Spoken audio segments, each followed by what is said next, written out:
I'm Inez. And I'm Jada, and this is our APUSH Unit 1 review video on Cahokia and Pueblo civilizations. So first, here's a basic overview on the topic. Here's a definition of terms. Cahokia is a Native American city and settlement, and Pueblo means village in Spanish, Native American groups who lived in compact and permanent settlements. When and where? Pueblo civilizations took place from 100 to 1600 CE. It was in present-day New Mexico, Colorado, Utah, and Arizona. And Cahokia was established in 700 CE and prospered mainly during 950 CE to 1350 CE on the Mississippi River floodplain opposite St. Louis. For Pueblo civilizations, they were thought to be the descendants of Anasazi culture, which is basically ancient Puebloans. They're one of the oldest cultures in the United States. It consisted of 6 different time periods: the late Basket Maker 2, Basket Maker 3, Pueblo 1, Pueblo 2, Pueblo 3, and Pueblo 4.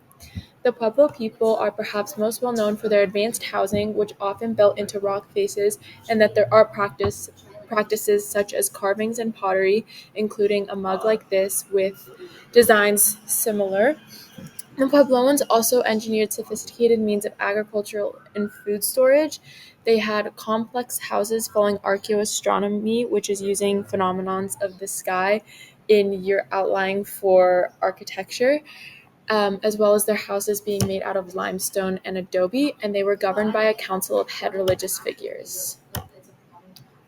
Colonization of Pueblo civilizations. Pueblo civilizations were first claimed for Spain in 1539 by Marcos de Niza, and then Francisco Vasquez de Coronado arrived in 1540, stopping all native resistance. In 1680, there was Pope's Rebellion, which was an uprising of Pueblo natives that drove Spanish settlers from New Mexico after the indigenous religion was suppressed and they were told to convert to Catholicism. The Spanish eventually came back and reconquered the land in 1691. After the reconquering in 1691, syncretism was practiced by Puebloans for means of survival, and they adopted and incorporated Spanish culture and customs while maintaining their own culture and traditions. Cahokia geographically was located in modern-day East St. Louis. It was 6 square miles with 120 square top flat-bottom pyramid-like mounds, and the pyramidal Monk's Mound being the largest prehistoric earth structure in the Western Hemisphere. It was very organized and structured with administrative and ceremonial centers, elite compounds, and residential neighborhoods and suburbs. A majority of the population was involved in agriculture, as there was open water and marshes, leading for fish to be one of their main protein sources, and large areas of high-quality soil. Cahokia specifics.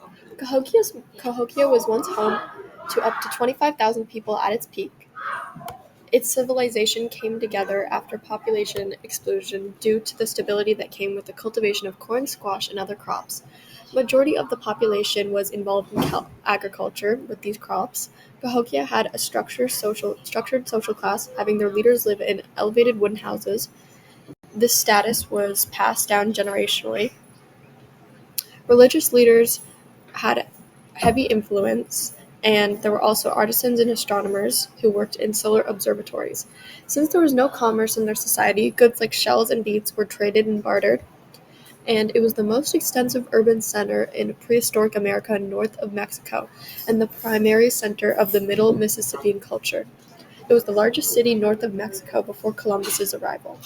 For artifacts from Cahokia, on the top there is a birdman tablet, which has the head of a man and wings of a bird on the front, and diagonal lines crisscrossing, representing a snake in the back.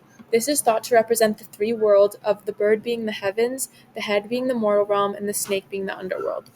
Below that is a Ramey tablet, which shows symbols of Southeastern ceremonial complex.